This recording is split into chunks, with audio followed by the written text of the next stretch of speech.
no encontraba un título que me permitiera vincular algo que quiero hacer en la presentación, vincular la parte económica de la que nos habló Carlos, de la que nos habló Guillermo.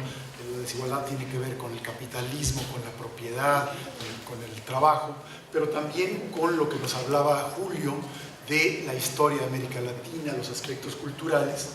Entonces, quebrándome la cabeza, dije, vengo a Lima, tengo que recurrir a Aníbal Quijano, y le puse colonialidad y acumulación de desventajas para apoyarme en su pensamiento y debatir con él, y unas horas después me entero que había muerto. Entonces sirva esta presentación también como homenaje a Aníbal Quijano, y creo que el mejor homenaje que puedo hacer es recuperar una de sus ideas y debatir con ellas. Se dice todo el tiempo que América Latina es la región más desigual del mundo, pero ¿en qué consiste esa particularidad? Porque si vemos, no es la región con mayor inequidad de género. Si vemos rápidamente en este mapa, donde lo verde sería más equidad y el color marrón, café, más inequidad, no es América Latina donde hay más inequidad de género, no es ese tipo de desigualdad. Tampoco es un tema educativo. Si vemos el problema del analfabetismo y el analfabetismo, hay mayor analfabetismo en África, en algunas partes del sur de Asia, y no en América Latina. Tampoco es un tema de desarrollo humano. El desarrollo, muchos países de América Latina se ubican en desarrollo medio, en color amarillo, o incluso alto, en color azul, y muy pocos están en un índice de desarrollo humano bajo. O sea, tampoco es esa la característica de América Latina. Si vemos pobreza nuevamente, hay regiones más pobres en África, en Asia. América Latina estaría nuevamente en una situación intermedia. Pero lo que sí América Latina es la región con más problemas es en el mapa de la desigualdad social.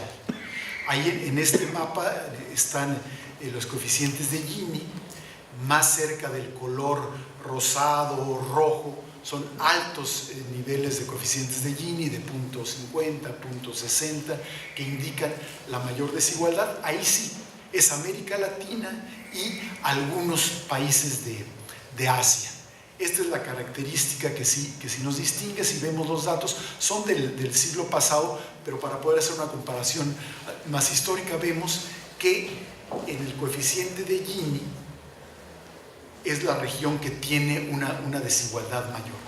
Si ya vemos por países, vemos que hay algunos países de África, como Sudáfrica, Namibia, Botswana, que tienen coeficientes de Gini más alto, que el 10% más rico concentra una mayor proporción de la riqueza, pero como región serían los países de América Latina. Entonces la pregunta es, ¿qué es lo que comparten los países de América Latina con algunos países de África?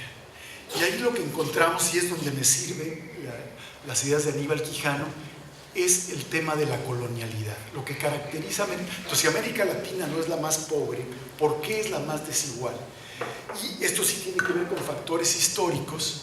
Lo que comparte América Latina, pero también Sudáfrica, también Namibia, también algunos países africanos, es un periodo largo de colonización en el que se asentaron colonizadores que venían de otra región y se quedaron y forman parte de la estructura social latinoamericana, ya sus descendientes muchos años después. Entonces, la idea fuerza de Aníbal, de que la matriz colonial, a partir de la racialización de las desigualdades, de que se constituyeron sociedades donde los indígenas, los negros, tenían una situación en desventaja respecto a los de origen europeo, o lo que pasó también luego en Sudáfrica con el establecimiento permanente de colonos de origen europeo y el régimen del apartheid, conforman esta jerarquización de los ingresos, de las oportunidades. Decía Guillermo al principio de este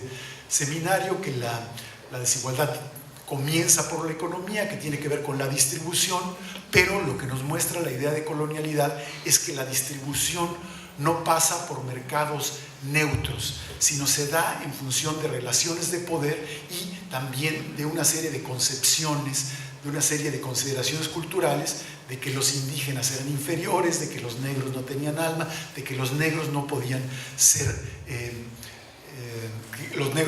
podían ser esclavizados. Entonces, esa matriz es lo que se refleja siglos después todavía en América Latina.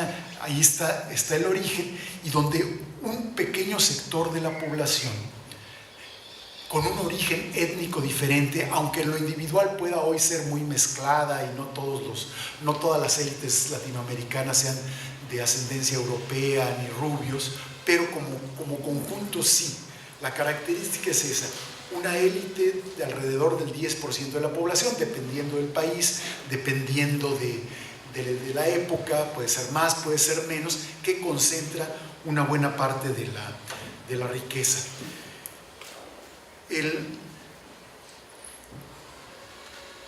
Aquí vemos cómo, si comparamos qué proporción tienen los ingresos del 10% más rico respecto a los ingresos del 10% más pobre, que a veces es más fácil entender esto que el coeficiente Gini, vemos que en países más equitativos como Japón, como Noruega, la proporción es de 5-1, de 6-1, de 7-1, mientras que en países muy desiguales como algunos latinoamericanos, como Brasil, Paraguay, puede ser del 70, del 80, del 90, del 50% en México.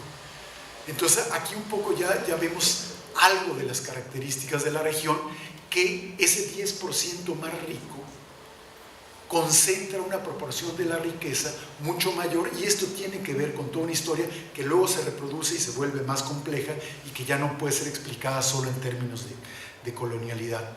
Hay una estadística que me gusta mucho, que es esta, que es un cálculo del coeficiente Gini, pero truncado, es decir, sin considerar al 10% más rico de la población, considerando solo a los primeros 9 deciles. Ahí, si vemos, efectivamente siguen siendo muy desiguales los países latinoamericanos, pero ya no son tan diferentes de otros países. Por ejemplo, Estados Unidos tiene, sin contar al 10% más rico, es tan desigual como República Dominicana, e incluso más desigual que Costa Rica o Uruguay. Entonces, ¿qué es lo que estoy tratando de decir? Porque muchas veces se habla de desigualdad en términos de pobreza, analizando a los pobres, pero buena parte de la desigualdad latinoamericana se explica por los más ricos. Si no contáramos a los más ricos, la diferencia no sería tan grande. Aquí en esta gráfica vemos, comparando, los datos son ya también de hace algunos años, pero son muy ilustrativos.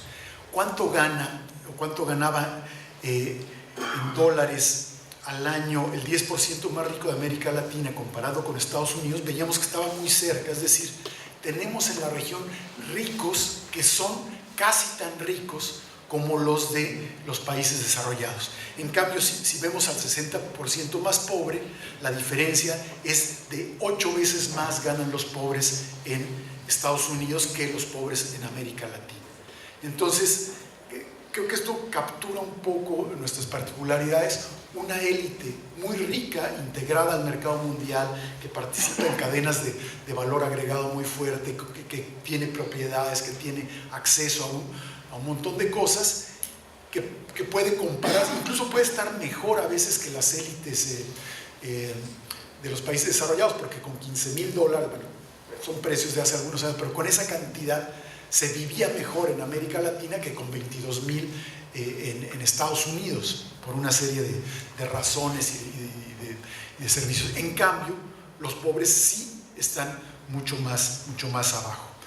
Bueno, y por otro lado está un tema ya de estos últimos años, que esto ya no tiene que ver con la matriz colonial, sino con los últimos 30 años, que es los súper ricos, el 1% más rico, que es lo que explica buena parte de la desigualdad, que haya crecido la desigualdad en Estados Unidos. En una de las gráficas de Carlos planteaba cómo ha crecido la desigualdad en Estados Unidos. En buena parte se explica por el tema financiero, por las ganancias al capital financiero y por las ganancias de los cuadros de las empresas transnacionales, que se han disparado los salarios de una manera impresionante. Pero aún así también en América Latina, en países como Colombia, México, podríamos poner otros, y en Estados Unidos, ese 1% más rico se ha concentrado más ingresos. Y aquí viene un poco el tema de cómo esto ya no nos lo explica la colonialidad.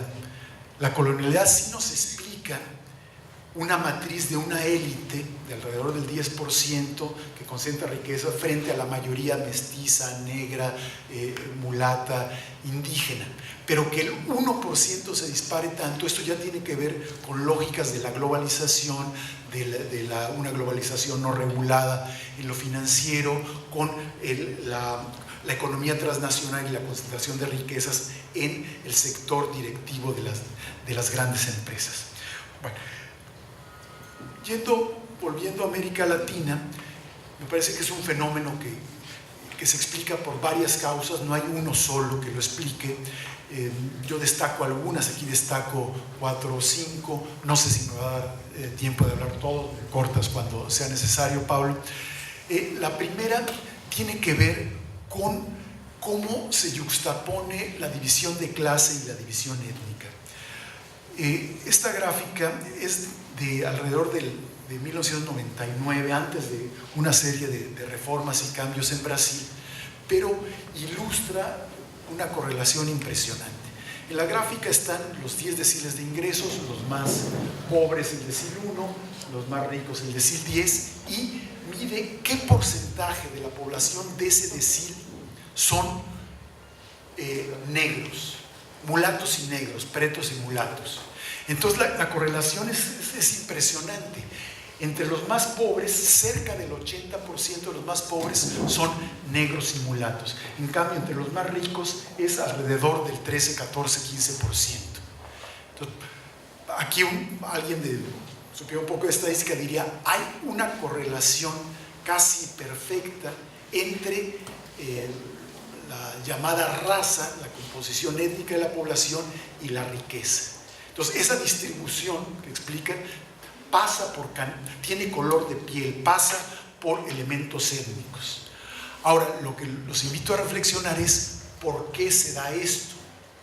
¿Cómo es que entre los que ganan más hay muy pocos negros y mulatos y entre los que ganan menos hay muchos? Y lo mismo podríamos pensar, por ejemplo, en población, esto muestra cómo ganan más de 2 veces los blancos que los negros en Brasil, o en el caso de población no indígena e indígena en México, como el porcentaje de pobres indigentes, de los más pobres entre los no indígenas es de la mitad que entre los indígenas. La posibilidad de ser pobre en México si se es indígena es mucho mayor. O muy rápidamente un dato de Perú, como el porcentaje en pobreza extrema es casi 4 veces más grande, 26.6%, bueno, era en 2009, respecto a los no indígenas. Entonces, sí tiene grupo étnico la desigualdad, sí tiene un componente étnico. Ahora, ¿esto qué quiere decir? Tiene que ver con una matriz histórica, pero no es que ahora a los negros se les pague menos por ser negros. No, aquí ya la idea es más compleja. Entonces tenemos que ir a la acumulación de desventajas que se produce a lo largo de la vida y a lo largo de varias generaciones. ¿Qué explica el ingreso por el trabajo? Todos sabemos que tiene que ver con la calificación, con el nivel educativo. Pero en los exámenes de ingreso en Brasil, lo mismo que en otras partes del país, no es que haya un tipo racista que diga a la Universidad de Sao Paulo no vas a entrar tú por ser mulato. No, es una máquina que calcula los porcentajes de respuestas. Entonces no es un racismo explícito, directo, un trato discriminatorio de que haya un señor que diga quién sí entra y quién no entra a las mejores universidades de la región. Es un examen, el mismo para todos, pero qué casualidad que la población de origen indígena que viene de las favelas pobres, que viene de las regiones apartadas de los países, no aprueba ese examen o saca una menor calificación. Entonces, no es necesariamente un racismo. Termino en 4 minutos. No es un racismo deliberado, explícito, sino es las consecuencias de un racismo estructural a lo largo de varios siglos que hacen que los hijos de los sectores pobres, los hijos de los indígenas, los hijos de los mulatos, los hijos de los negros, lleguen al mercado educativo en condiciones desventajosas y después al mercado de trabajo. El día de ayer, a ver si se alcanza a ver bien esto, porque esto lo fotografié, porque se presentó en la Ciudad de México, en el Colegio de México, un informe sobre la desigualdad 2018, y me pareció interesante analizar esta gráfica. Aquí mide qué ventajas tienen los grupos privilegiados para completar la educación media superior con respecto a los no privilegiados. La raya de hasta abajo compara hombres y mujeres. Si la proporción de su posibilidad de completar la educación media superior es igual, se acercará a 1. Entonces vemos que en términos de género, en México actualmente, hombres y mujeres tienen más o menos la misma probabilidad de terminar la educación media superior. Entonces no es una cuestión de género. Hay otros problemas de género, la violencia, el tema de los cuidados terribles, pero en términos de completar la educación media superior, digamos que hay cierta equidad. En cambio, si vemos los otros factores, la siguiente línea que solo va de 2010 a 14 porque no hay datos previos, es la ventaja que tienen los no indígenas sobre los indígenas, y ahí sí es casi el doble de posibilidades de acabar la secundaria, y en el caso de las zonas urbanas también es de acercado, aunque se ha disminuido, sigue siendo más del doble, y la más fuerte es la de las clases sociales. La línea gris, la que está más arriba, es la ventaja que tienen los que tienen ingresos más altos para terminar la escuela media superior con respecto a quienes tienen ingresos más bajos, que llegó a ser de más de 5 veces y que ahora está alrededor de 2.7. Entonces, como que este es el eslabón, digamos, que une la matriz colonial o de la colonialidad, la matriz de la discriminación, la matriz de las ventajas de los grupos étnicos, con lo que va pasando después.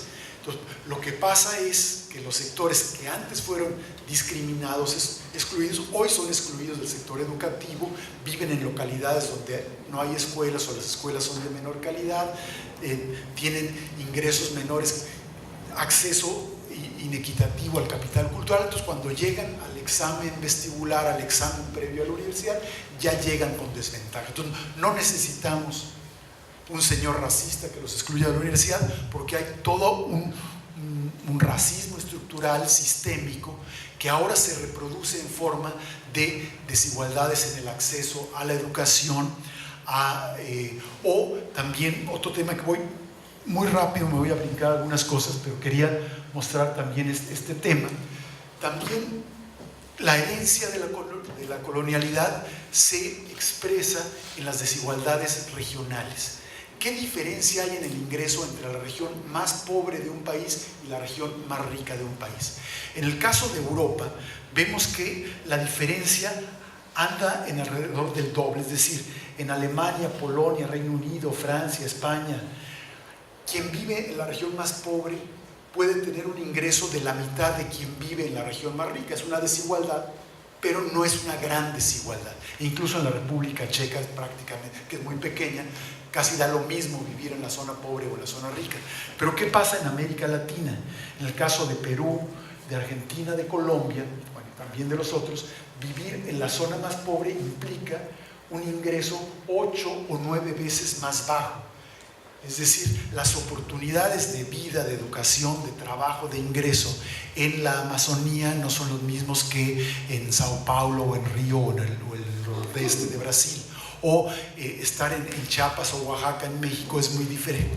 diferente de estar en el norte de México o en la Ciudad de México o en Monterrey, y lo mismo para el caso de Colombia, las diferencias entre quienes viven en las grandes ciudades, de quienes viven en el Pacífico, donde también, por cierto, hay más población negra. Entonces, la desigualdad se va construyendo como una serie de obstáculos y desventajas en lo educativo, en el ingreso, en lo territorial, que hacen que sea más persistente la desigualdad.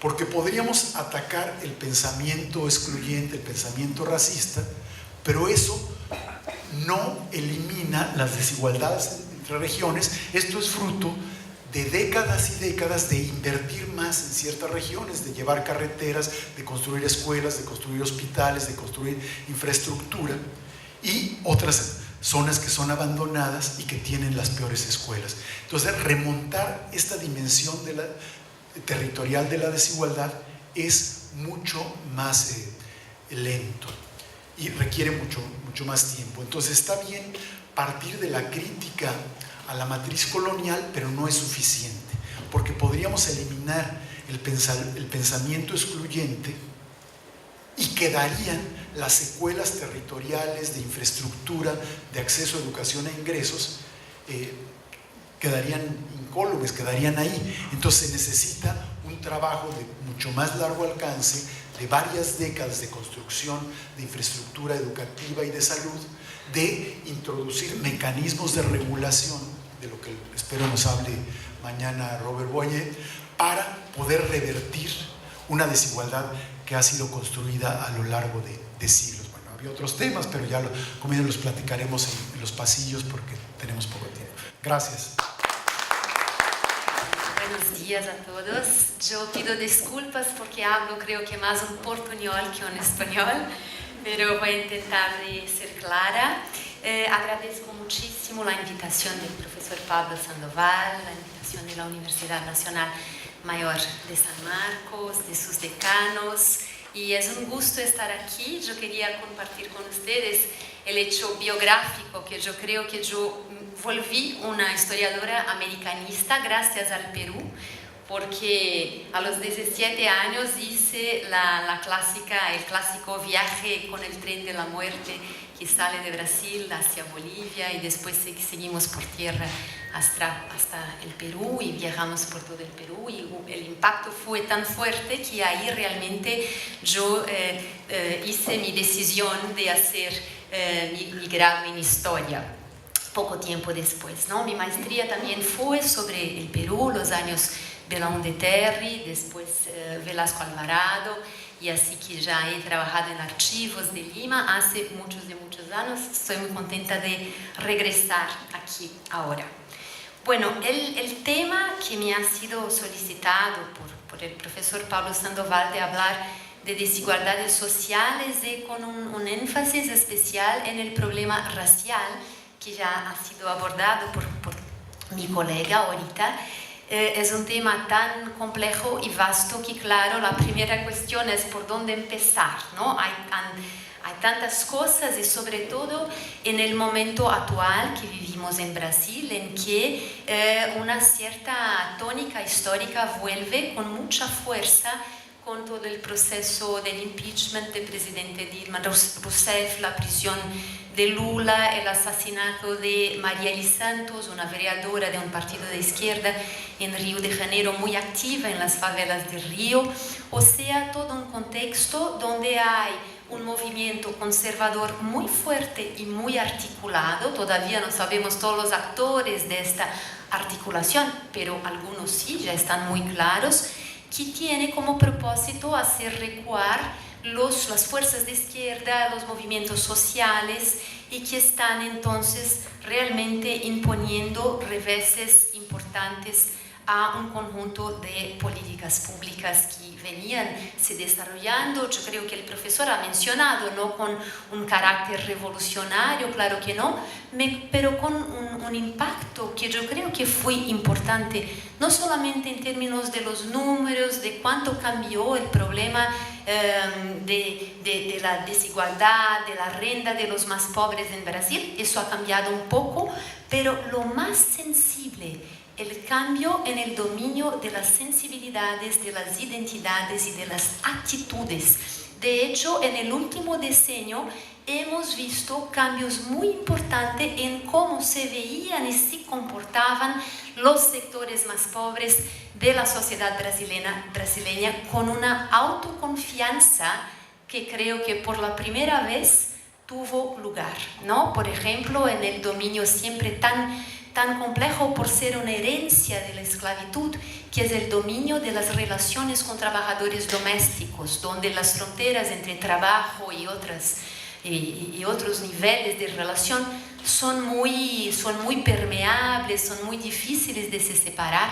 Incluso ahí hubo cambios muy importantes que llevaron al final al reconocimiento de los trabajadores domésticos como aquellos que también tenían derecho a una legislación laboral completa, cuando antes tenían una legislación laboral especial y más frágil en comparación con otros grupos laborales. Entonces, la ley ha cambiado y por presión de estos mismos grupos que se sentían en el papel de se hacer reconocer como trabajadores profesionales con derechos y deberes a cumplir muy claramente establecidos. Es una lástima que poco después de la aprobación de esta ley vino la crisis y todo el retroceso, y eso de alguna forma también suavizó el impacto de la ley, ¿no? Porque fue realmente poco tiempo después.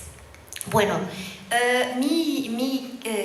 yo tengo dos argumentos aquí importantes. Yo creo, uno claro, muy obvio, que estaba claro en las conferencias, intervenciones que ya escuchamos hoy por la mañana, o sea, de cómo las desigualdades sociales de hecho limitan las posibilidades de ejercicio de la ciudadanía, y cómo amplios sectores sociales en Brasil y en otras partes de América Latina y del mundo están realmente expuestos a formas muy concretas de violencia, de exclusión, que tienen desdobramientos muy serios desde el punto de vista material, físico, psicológico y también cultural. Entonces, una dimensión es esta de la vivencia concreta de estas situaciones de exclusión económica y a partir de ahí también política,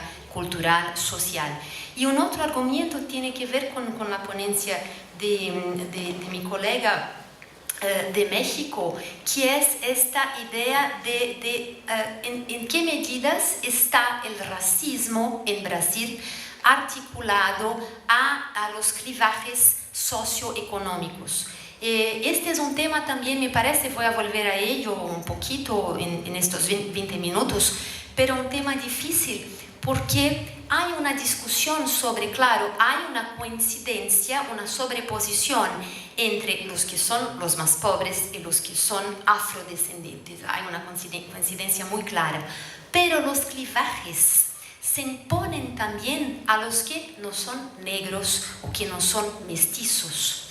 Entonces, ¿hasta dónde el problema un poco definidor de estas relaciones desiguales está baseado sobre la cuestión de la raza en tanto color de la piel?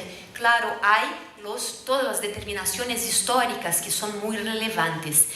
Tenemos algunos ejemplos clásicos de personas de origen afrodescendentes con una piel más oscura que fueron branqueadas en el convivio social por su aceptación, por su éxito personal.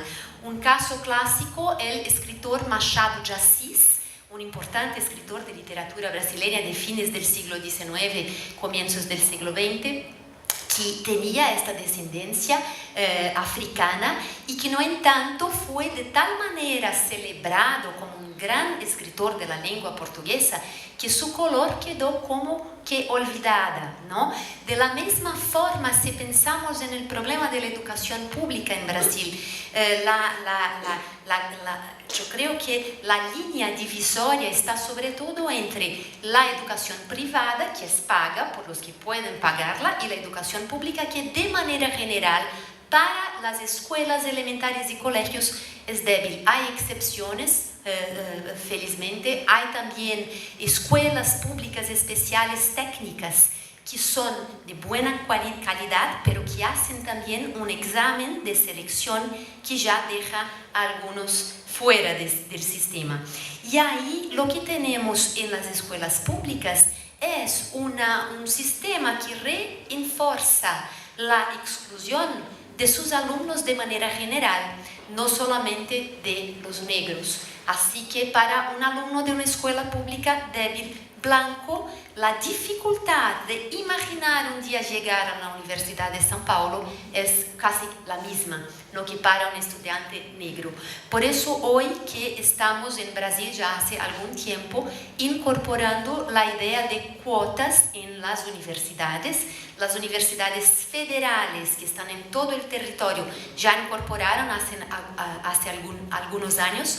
En São Paulo, en la Universidad de São Paulo, eso empieza a ocurrir ahora, y el debate es siempre, las cuotas deben ser para negros, para indígenas, porque es el PPI que tenemos como sigla, ¿no? Que son negros e indígenas, o las cuotas deberían ser para estudiantes originarios de escuelas públicas de manera general.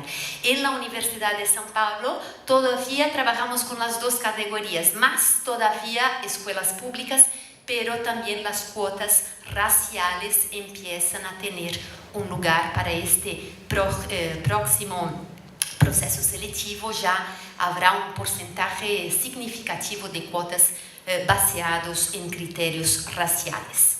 Bueno, entonces estos son los problemas que yo quería abordar en esta mesa de hoy y hago algunas consideraciones históricas en la misma línea de mi colega sobre cómo este problema se planteó como una cuestión fundamental para se pensar el tema de las desigualdades sociales en Brasil. Yo como historiadora trabajo con la América Latina de manera más amplia, pero aquí hoy me voy a concentrar en Brasil. Entonces, el tema, claro, de la esclavitud de origen africana, del continente africano. Ingresaron en Brasil a lo largo de 4 siglos, mediados del siglo XVI hasta mediados del siglo XIX, 4.864.000 cautivos. Eso es un número insuperable para las Américas. En comparación con América Española, sin duda, mucho mayor, pero incluso mayor que Cuba, mayor que los Estados Unidos.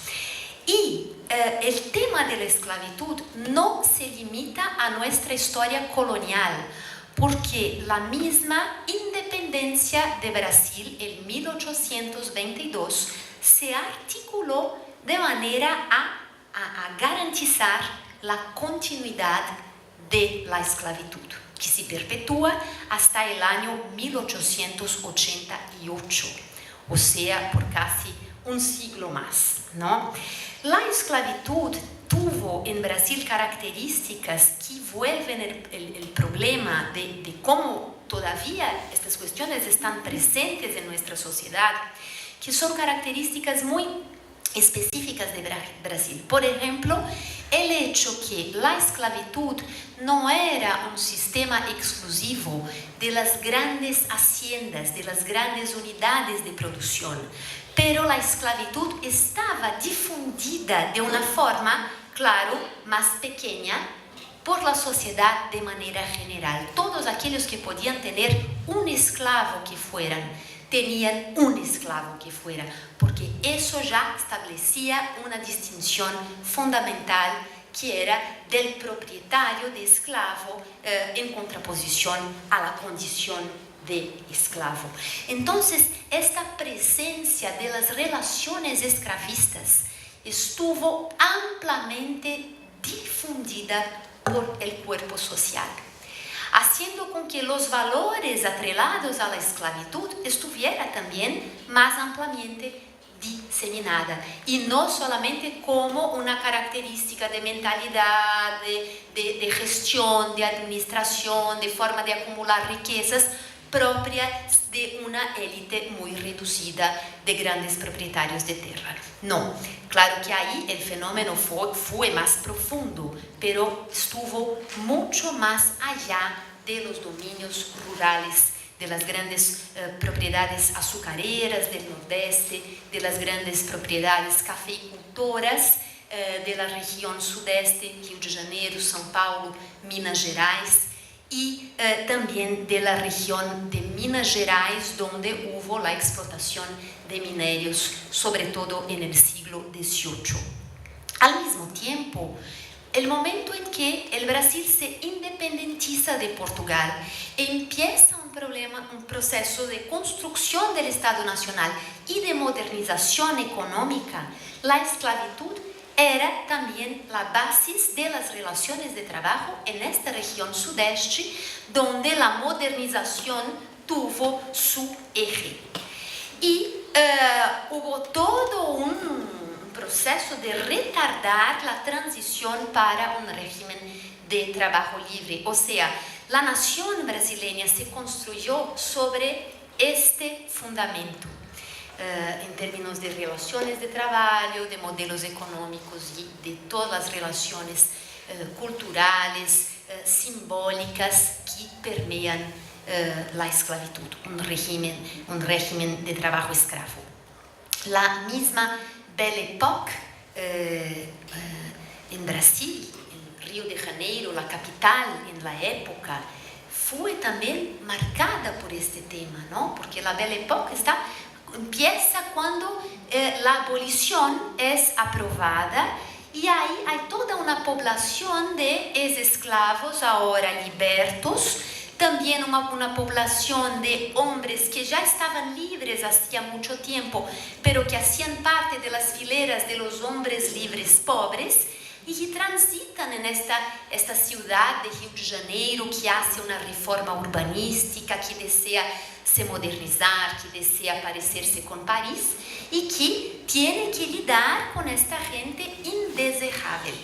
Entonces es un contexto en que las identidades modernizadoras de Brasil, que se empiezan a definir en este momento a través de la literatura, de los discursos, de los ensayos sociales, la cuestión de qué lugar existe para los afrodescendentes en la nación brasileña. Las respuestas en el principio, claro, eran muy autoritarias, baseadas en las teorías raciales, darwinistas. Es preciso branquear la población. Y además de las respuestas autoritarias, no se produjeron respuestas contundentes para este fenómeno a lo largo del siglo XX, ¿no? Ahora empezamos, yo creo, con este debate alrededor de cuotas, de qué significa el grupo, el movimiento negro. Estamos en un momento de un movimiento negro muy aguerrido en Brasil, muy agresivo también. Esta semana hubo un caso de una película que se iba a hacer sobre Ivone Lara, que es una cantora de samba negra de Rio de Janeiro, muy conocida, muy tradicional, una señora negra. Y la actriz que la iba a representar en la película era hija de un padre negro, una madre blanca, y tenía la piel menos negra que la piel de dona Ivone Lara.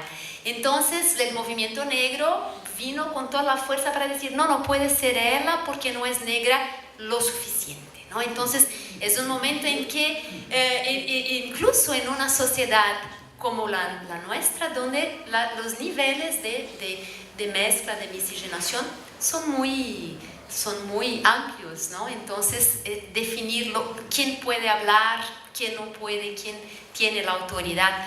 Estamos viviendo fuertes emociones, yo diría, en este contexto para repensar, y esto yo creo que es importante, proyectos efectivos de inclusión de estos sectores desde el punto de vista práctico de las políticas públicas, pero también desde el punto de vista de los imaginarios y identidades nacionales. Bueno, entonces para caminar más rápido, yo creo que el tema, claro que apareció en muchos contextos de historia de Brasil. Por ejemplo, el momento de formación de la comunidad de Canudos en Bahía en fines del siglo XIX, ya en el contexto republicano. El escritor peruano Vargas Llosa tiene una novela bellísima sobre el tema, ¿no? La guerra del fin del mundo. La cuestión no era tanto allí los negros, pero estos hombres marginalizados de todo. Vino después Euclides da Cunha, el periodista enviado para comprender qué pasaba en Canudos, y después escribió la obra Os Sertões, una obra que era un intento de comprender que Brasil existe. Hubo un poco después, claro, la obra de Gilberto Freire, Casa Grande Senzala, con toda una reflexión que favorecía, por un lado, la incorporación del negro al imaginario nacional, por otro, que alimentaba la idea de una democracia racial, ¿no? De una suavidad en las relaciones que después fue muy criticada. Y más adelante, hay muchas cosas de que no voy a hablar ahora, pero la Constitución brasileña de 1988, que es la Constitución producto del fin de la dictadura militar en el país. Poco después, en el proceso de redemocratización, se promulga una nueva Constitución. Y esta Constitución, por la primera vez, de hecho, miraba al problema de los afrodescendentes, del legado de la esclavitud y qué hacer con eso. Uno de los principios constitucionales en ese sentido fue la idea que las tierras pertenecientes a comunidades quilombolas podrían ser demarcadas y reservadas a estos grupos. ¿Quiénes eran los quilombolas? Los esclavos que fueron capaces de escapar y crear comunidades independientes en regiones muy remotas del territorio, y muchas de estas comunidades se quedaron ahí a través de los tiempos y están todavía ahí. Entonces, los remanescentes de quilombolas teniendo el derecho de reivindicar la pos efectiva, el control efectivo sobre aquellas tierras. Eso, claro, que en el momento que vivimos ya está retrocediendo, porque se aprobaron muchas concesiones de tierra y ahora eso empieza a cambiar. Para terminar, Pablo, dos minutos, quería hacer una rápida comparación con el lugar reservado en la formación de la sociedad brasileña a los indígenas, a las poblaciones de origen indígena. Porque a las poblaciones de origen indígena, ya desde la colonia, como dijo mi colega, no fueron esclavizadas oficialmente. Claro, hubo casos de trabajo coercitivo, pero ya la Iglesia condenó la esclavitud indígena, tuvieron por tanto, una posición más marginal al sistema colonial. Había contactos, intercambios en muchos sentidos, pero más marginal, sobre todo si comparamos al Perú, al México, donde, claro, la colonización se construyó sobre las poblaciones indígenas, ¿no? Eso en Brasil fue diferente. Y con la independencia, los indígenas son reclamados como una parte del origen de la nación. Las narrativas del Instituto Histórico Geográfico creado en Brasil en el año 1838 reconocían a los indígenas como un elemento que componía la matriz de la sociedad brasileña. Entonces, desde el punto de vista del imaginario, los indígenas estaban como reconocidos. Desde el punto de vista práctico, no, porque estaban en la frontera. En la medida en que la frontera avanzaban, los indígenas también eran algo de violencia, de exterminio y todo eso. No hubo una legislación en Brasil en 1850, la primera ley de tierras no prevé tierra para los indígenas, así que los indígenas ocupan tierras que no son oficialmente suyas. Y todo eso empieza a cambiar diferentemente de las poblaciones afrodescendientes más temprano en nuestra historia, en principios del siglo XX, sobre todo a través de una figura, el Marechal Rondon, que estaba con la responsabilidad de pasar el cabo telegráfico por regiones de Brasil rumbo a la Amazonía, el Mato Grosso, regiones ainda muy poco explotadas en esta época, y el Marechal Rondon tenía una propuesta sobre cómo incorporar los indígenas a la nación pacíficamente.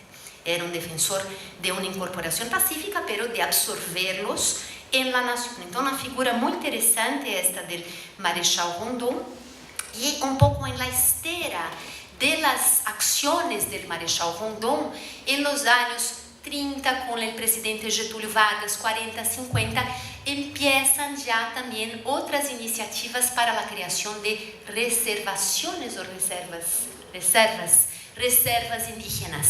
Estas reservas, como por ejemplo el Parque Nacional del Xingu, en Mato Grosso, que fue resultado de la expedición de los hermanos Vilas Boas. Entonces, esta idea de indígenas con algunas garantías legales asociadas al control sobre una tierra propia, que son las reservas, del formato de reserva, avanzó a lo largo del siglo XX y fue también reforzado por la Constitución de 1988.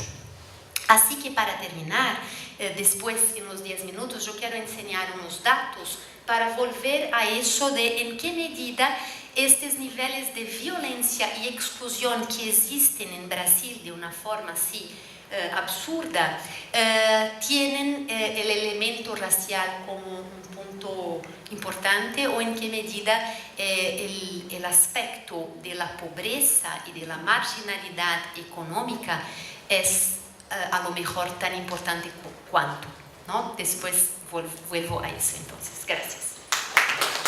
Continuar con lo que los panelistas que me precedieron mencionaban esta idea de cómo van juntas la cuestión política, la cuestión económica y la cuestión social. Digo, son tres elementos que podemos pensar que se determinan mutuamente, están yendo de la mano. Eso como para pensar en un primer elemento de qué pasó en la Argentina. El otro elemento, ¿qué pasó entonces en relación a esto con la población pobre e indigente? Ahí está la fuente, es una fuente oficial. ¿Qué pasó del año 2004 al 2002? El año 2004 en la Argentina la pobreza era el 4,7. Fíjense cómo aumenta en el año 89, llega al 2002 con el 54,7. En tanto la indigencia era el 2,1, va en aumento y llega al 24,7 en el año 2002. Digo, estos gráficos lo que nos pueden mostrar es efectivamente qué fue pasando a lo largo de estos ciclos. Sigo. Esto, dicho por el propio organismo nacional, y que como la evolución de la pobreza claramente sigue la evolución de los distintos ciclos económicos y va fluctuando con diferente intensidad en las distintas ondas. Pero lo más interesante, me parece, el crecimiento es más veloz en las fases recesivas, mejora lentamente en las fases expansivas. Como resultado de estas fluctuaciones asimétricas se fueron estableciendo sucesivamente nuevos, y esto me parece que es interesante, nuevos umbrales de pobreza que superan siempre la que el antecede. Vamos a ver que entonces siempre la pobreza va en aumento, pero supera siempre la que la antecede, es decir, empezamos a establecer nuevos pisos de pobreza cada vez más altos, ¿sí? De modo tal que los puntos máximos del 4,7 en el 74 pasa al 12,7 en el 86, al 16,8 en el 93, 25,9 en el 98, como esta evolución siempre va marcando como alguna consolidación y extensión de lo que después se debe llamar el núcleo duro de la pobreza.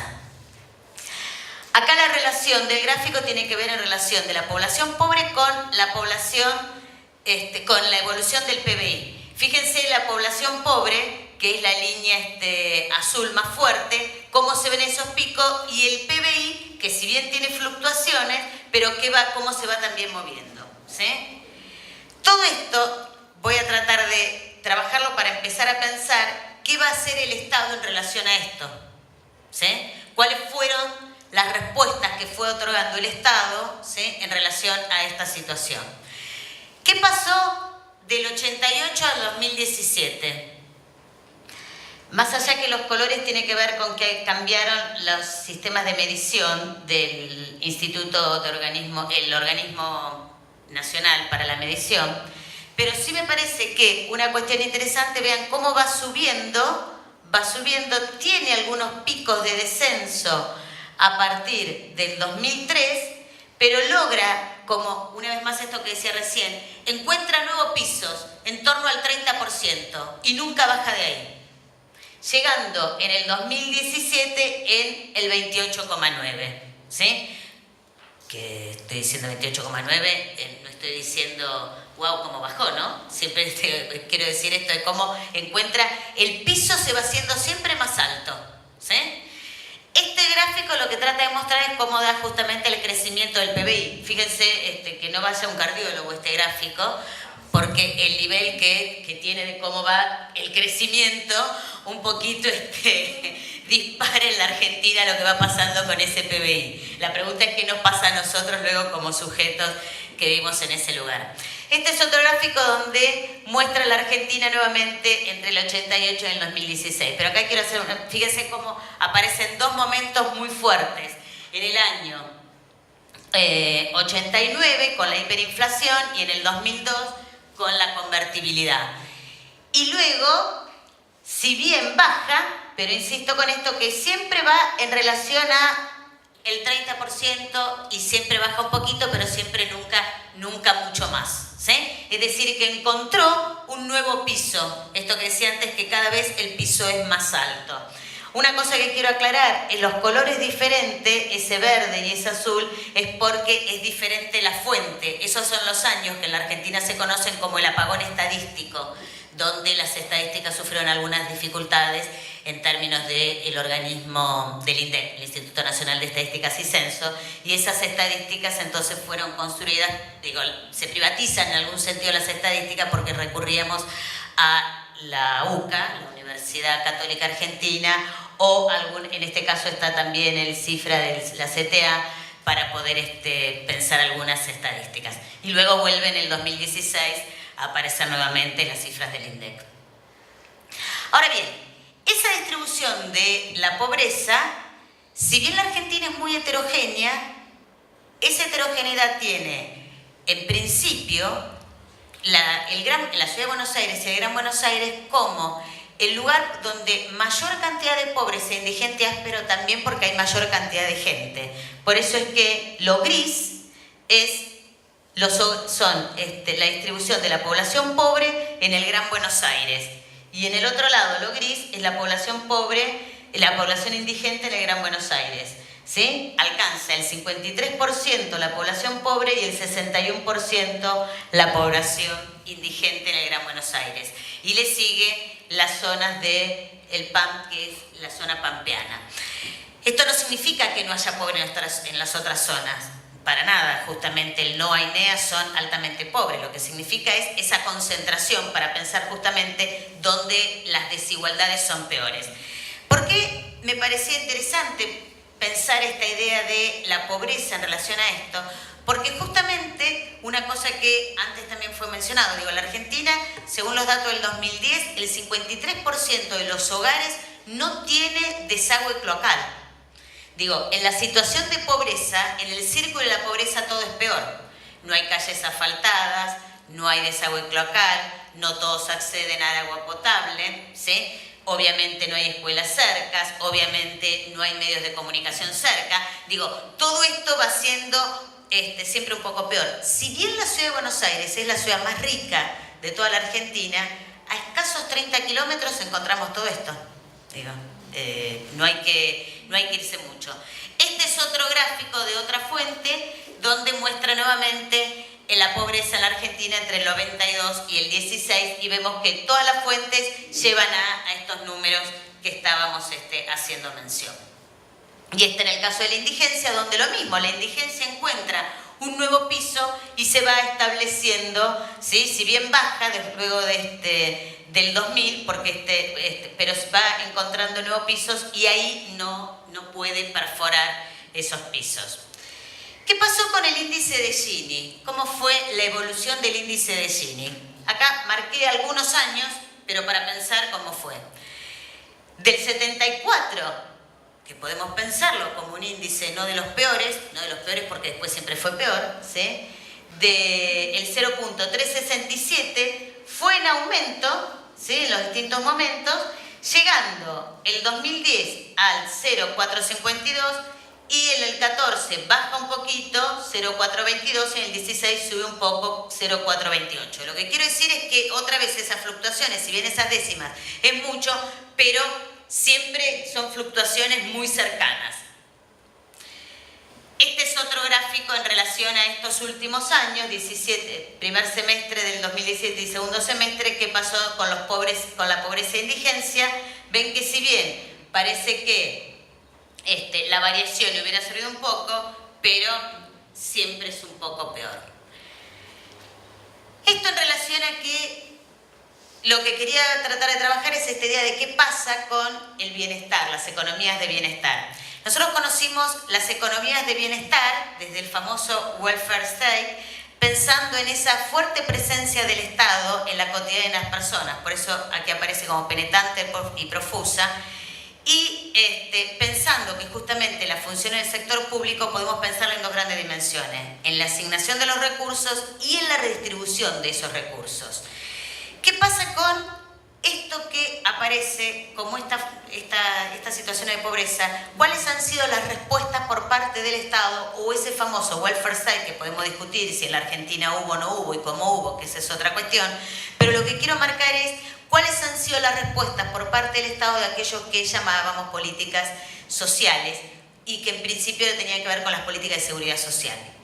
En principio, en los años 80 empieza a moverse lentamente en los años de la dictadura, pero en los años 80 empieza a moverse, y acá aparece una cosa que si bien ahí en la Argentina hubo dos grandes programas emblemáticos, uno que tenía que ver con la asistencia social, que era el programa PAN de asistencia alimentaria, y el otro el FONAVI, que era con la construcción de vivienda, pero empieza a cambiarse el paradigma donde los denominados, las políticas universales pasan a modificarse por lo que se llamó luego las políticas focalizadas, es decir, la focalización, bajo esta noción de que las políticas universales se generaba mucho gasto y no iba hacia el lugar que tenía que ir de ocuparse de los más pobres, ¿sí? ¿Qué pasó con esa idea de focalización? Lo que nosotros venimos viendo es que justamente en los 90 esos programas empiezan a aumentar, tanto es así que emerge una nueva lógica de programas que tienen que ver con lo que después algunos autores llamaron programas socioproductivos, donde lo social se funde en lo laboral. Empiezan a aparecer programas relacionados con que el sujeto realice alguna actividad laboral. Por eso son programas de empleo, pero en el contexto para las situaciones de pobreza. Luego aparece la idea de la vulnerabilidad. En los 90 empieza, eso es el listado de todos los programas que estaban en los 90. No importa que los lea, pero eran programas, lo puse así para dar cuenta de cómo aumenta una primera respuesta del Estado frente a esa situación, aumenta la cantidad de programas que otrora tenían que ver con la seguridad social y que luego empezaron a denominarse socioproductivo o programas sociales o programas socioalimentarios. Empezó ahí esa denominación que es para otra cosa.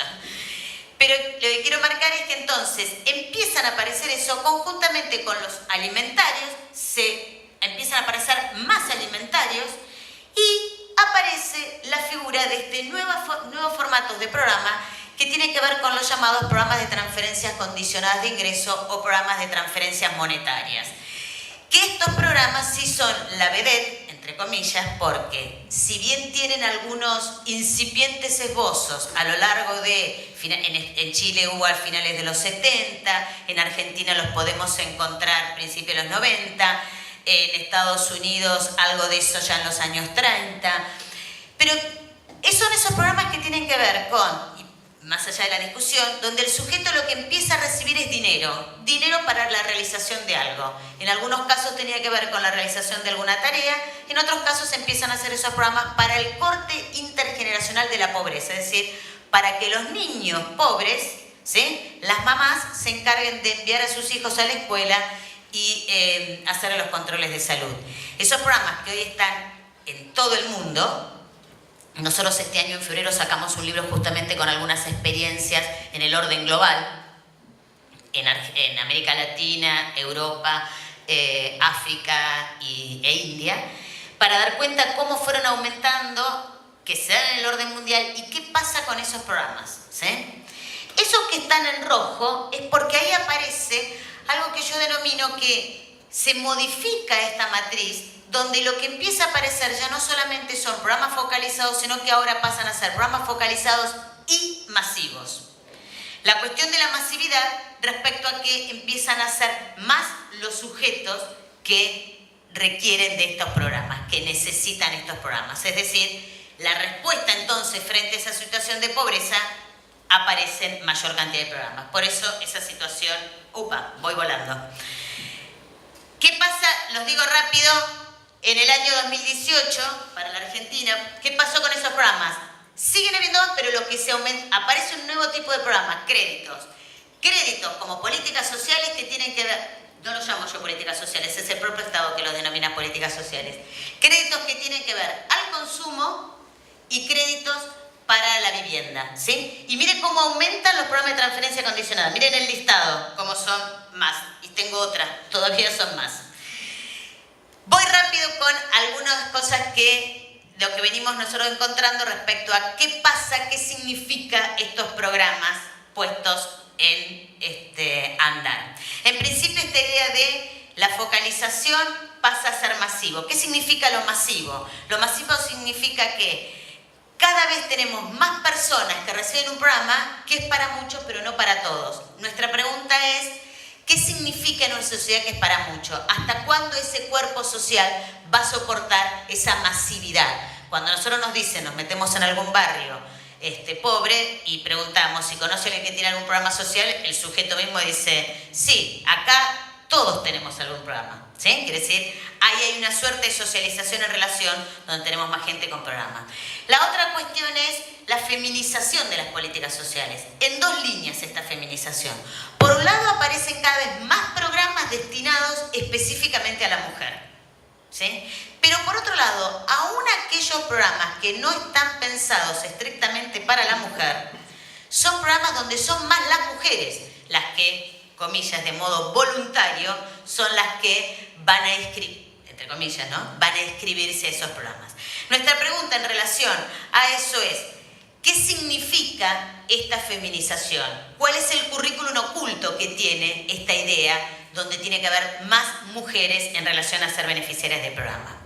La otra cosa que encontramos es que, parafraseando al reporte Beveridge, que hablaba de la seguridad social de la cuna a la tumba, lo que nosotros encontramos es que justamente hay un programa para cada ciclo de la vida. Es decir, el sujeto desde que está en la panza de la mamá hasta su adultez va a encontrar siempre un subsidio. Por eso es esto de la cobertura de por vida. Siempre hay un subsidio, ¿sí? Y es más, el sujeto va pasando de un lado al otro. La otra cosa en eso, en relación a esto, que se va configurando una trayectoria de plan en plan. Los sujetos hablan claramente cómo ahora cobran un plan, pero después ese plan se reconvirtió en otro y ellos después, como ese mismo sujeto fue pasándose de un plan a otro plan, más allá de las modificaciones que haya tenido el programa. Cuando yo digo plan es porque la gente lo denomina como plan. Incorporé yo el lenguaje del nativo, donde lo denominan plan. Es decir, por eso hablamos de una trayectoria de plan en plan. Esta cuestión lleva a una intergeneracionalidad, es decir, retomando a Bourdieu y los herederos, la herencia que le deja a cada uno de estos sujetos a sus hijos es un nuevo programa. Nosotros, sí, las mamás llevan a sus hijos porque ahora le corresponde a él el programa, ¿sí? Por eso acá traje algunos pedacitos de entrevistas para dar cuenta justamente la intergeneracionalidad de programa en programa. Voy rápido porque estoy con el tiempo. La otra cuestión es que la acumulación de planes. Encontramos familias donde hay no menos de 4 planes y un sujeto tiene no menos de 3, una misma persona, del orden nacional, del orden provincial y del orden municipal. Y puede tener 2 del orden nacional, uno del orden provincial y otro del orden municipal. ¿Sí? Es decir, hay acumulación de planes, más allá de que este es un pasaje muy interesante porque una chica que fue al banco y encontró que había más plata y entonces era porque le habían depositado un plan que ella ni sabía que tenía que cobrar ese plan. ¿Sí? La otra cuestión que encontramos es esta idea que denomino la ocupabilidad.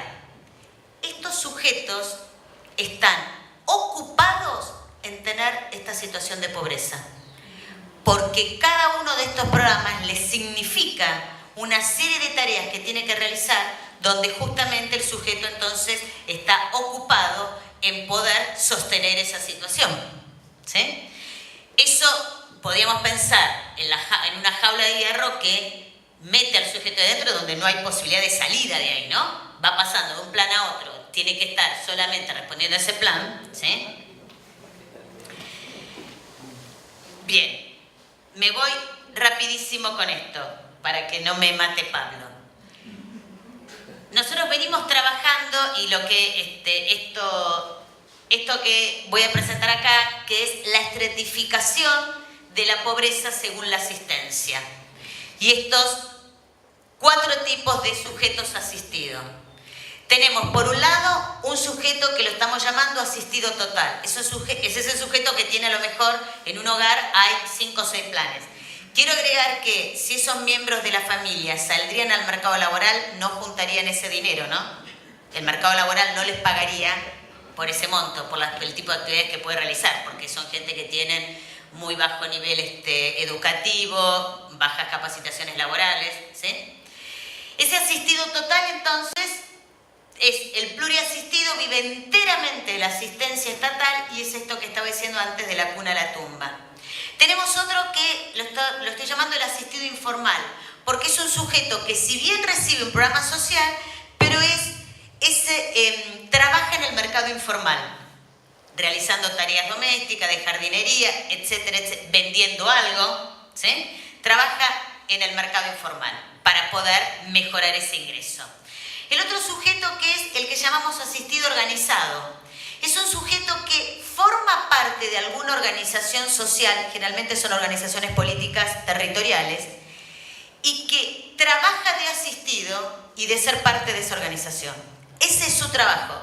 Cuento rápidamente una anécdota que me dijo un día una señora que forma parte de una organización social y que relataba que su trabajo es cortar calles. ¿Sí? Porque son las organizaciones sociales que reclaman, ¿sí? Y entonces me contaba que ella estaba muy contenta porque le faltaba poco para jubilarse.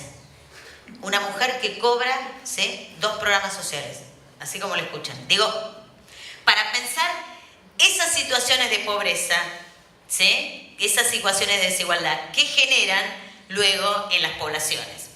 Y el otro, el asistido formal, es un sujeto que recibe esa asistencia, pero en su sensibilidad se siente como si fuera empleado municipal, generalmente. Porque trabaja 4 horas en algún organismo que sea de la municipalidad y que como contraprestación a ese programa. Dicho esto, lo que quería entonces es tratar de revisar el lugar de las políticas sociales en la reproducción y permanencia de la pobreza y la desigualdad. Y cierro con una frase de Simmel. En el ensayo El Pobre, Simmel recuerda que el pobre no es un sujeto inerme, un mero perceptor de ayuda, sino que también ofrece algo a la sociedad. Esto permite a uno seguir recibiendo y a otro seguir dando, estableciéndose cierto vínculo de interacción social. De este modo se trama una relación en la que se hacen necesarias y por lo tanto no va hacia la modificación de la situación inicial de la que recibe, sino hacia su mantenimiento. Muchas gracias y perdón por la demora. Angélica se centró mucho en cómo las políticas han encontrado un tope y no logran rebasar ciertos pisos de pobreza. Pero si vemos lo que nos presentó, claramente hay 2 etapas. parece a mí. Una del 74 al 2001, en que la desigualdad y la pobreza aumentan mucho, y uno del 2001 a el 2015, donde la desigualdad disminuye y la pobreza disminuye. Entonces, pero los ciclos económicos, hubo momentos buenos y malos en los dos periodos. ¿Qué explica la diferencia? Me parece que aquí son regímenes de política social diferentes. La dictadura militar en Argentina y el neoliberalismo provocaron un aumento muy fuerte de la desigualdad, y luego los gobiernos de izquierda la redujeron. Con todas las críticas que podemos hacerles, con todo ese tipo de planes y programas que son muy criticables, entonces sí importa el tipo de política social. Lo que hace diferente a Europa de América Latina no es el mercado, porque en los dos hay mercado. Bueno, hay diferencias en los mercados. Lo que los hace diferentes son los regímenes de regulación, los modos de regulación, el tipo de Estado, el tipo de políticas sociales. Una estadística interesante es que antes de las transferencias y de los impuestos, el coeficiente de Gini es muy similar entre México y Gran Bretaña.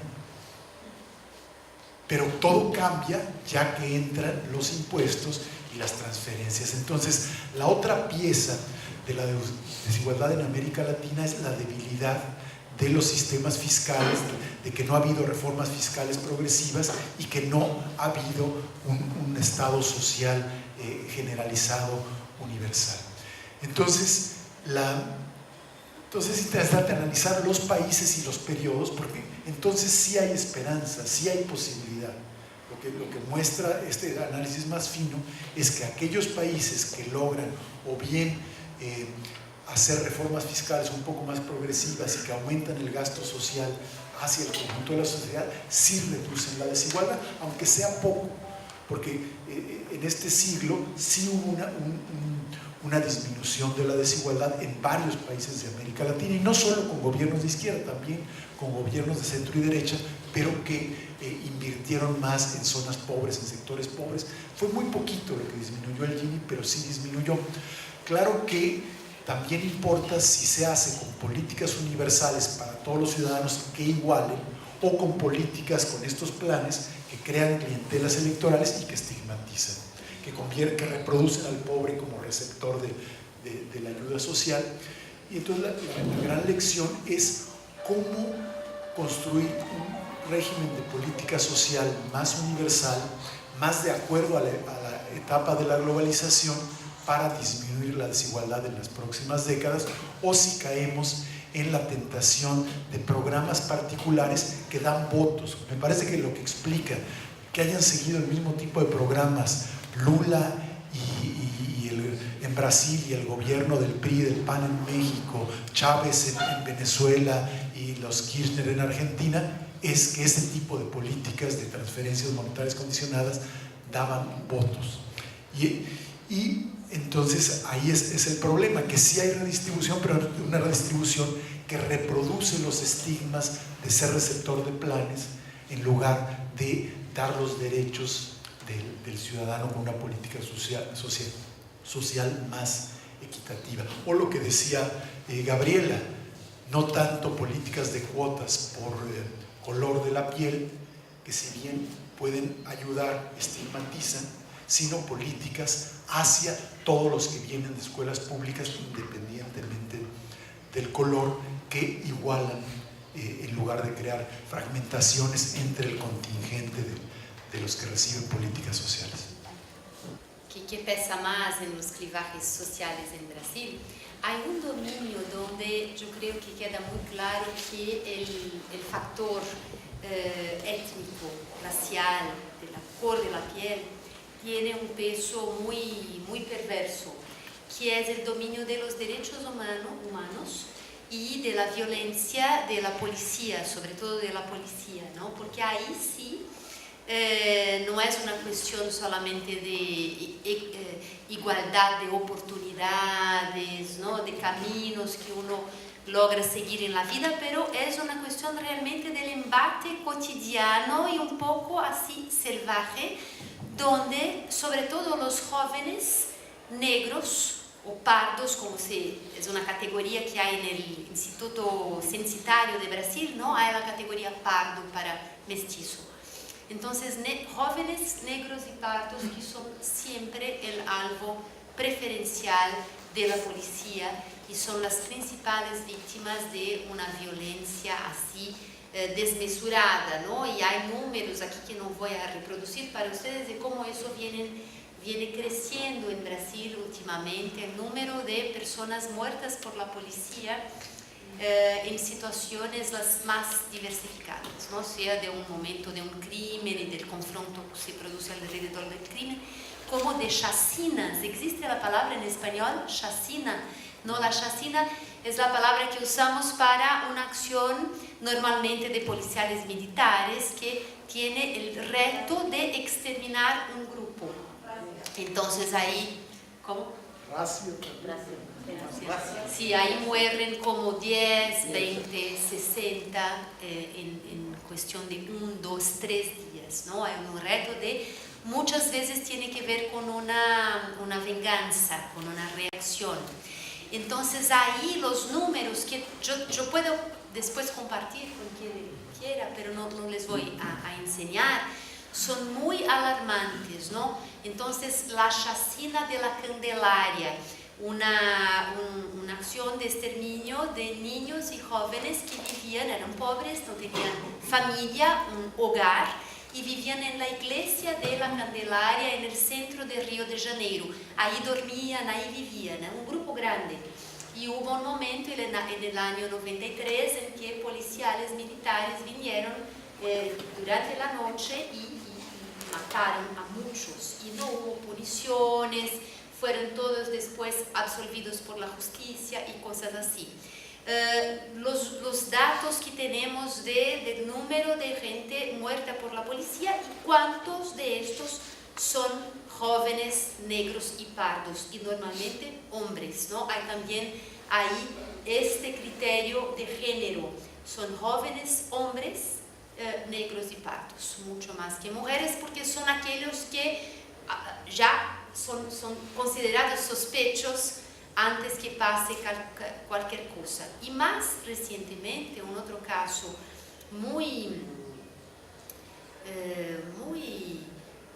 dramático que tuvo lugar en el estado de São Paulo, pero cerca del mar, cerca de la costa, en el año 2006, cuando hubo un momento en que un crimen, una organización criminosa que existe en cárceles del Brasil, hizo como una presión sobre la ciudad de São Paulo. Fue un día en que São Paulo vivió un momento de pánico, la gente no sabía qué iba a pasar, ¿no? Porque era como el PCC, el nombre de esta organización, estaba tomando las calles de São Paulo. Poco después, el gobierno firmó un acuerdo de paz con el PCC, pero durante el momento del conflicto más grave, algunos policiales habían sido asesinados. Entonces, un grupo de policiales fue a la región de Cubatão, Santos, en la costa del estado de São Paulo, y asesinó decenas y decenas de jóvenes. Y a partir de ese grupo se creó un movimiento llamado Las Madres de Mayo, en homenaje a las Madres de Mayo de Argentina, y para reclamar que la justicia sea hecha, ¿no? En relación a eso. Aquí también el número de víctimas, ¿no? 96% de esos asesinados en Cubatão, Santos, hombres, 50% negros o pardos, 94% sin ningún antecedente criminal, ¿no? O sea, fueron muertos como parte de una venganza contra los bandidos, ¿no? Los criminales comunes, que son cualquier uno, pero por supuesto, es la lógica, son los jóvenes negros y pardos. Y por último, el dato que yo quería compartir a propósito del sistema de cárceles en Brasil, que vive un momento así muy crítico. Hay muchas rebeliones porque las condiciones de vida en un cárcel son peores que en un cárcel medieval, me imagino, son completamente insalubres.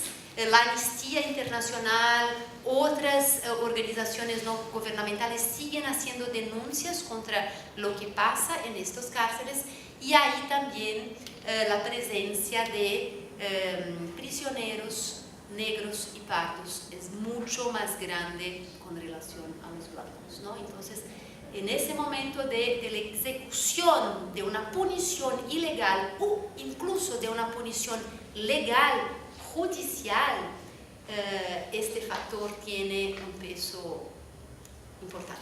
Bueno, uno habla de América Latina, pero hay mucha heterogeneidad dentro. A mí la verdad que no me preocupa tanto el gobierno kirchnerista o el gobierno de Lula o el gobierno...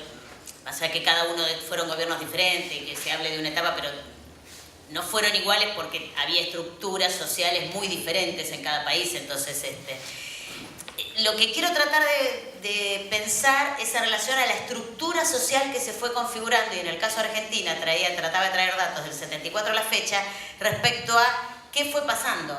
La estructura del capital hoy, esto que Carlos mencionaba, digamos, hacia dónde va el capitalismo hoy.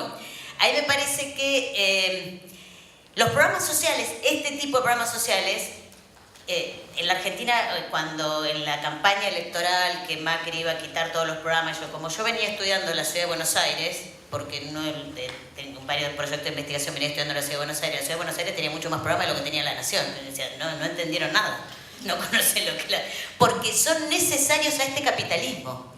Estos programas sociales, es más, Escribano generó la idea de el subsahariano. Todos necesitamos un subsidio, por eso esta idea de la cuna a la tumba. El capitalismo hoy se sostiene con personas subsidiadas. Y esto, la masividad, se da en la Argentina con el programa Jefes y Jefas de Hogar, que tenía 2 millones, y eso fue creciendo. Más allá de quién fuera el gobierno, fue creciendo. Hoy tenemos casi 8 millones de personas.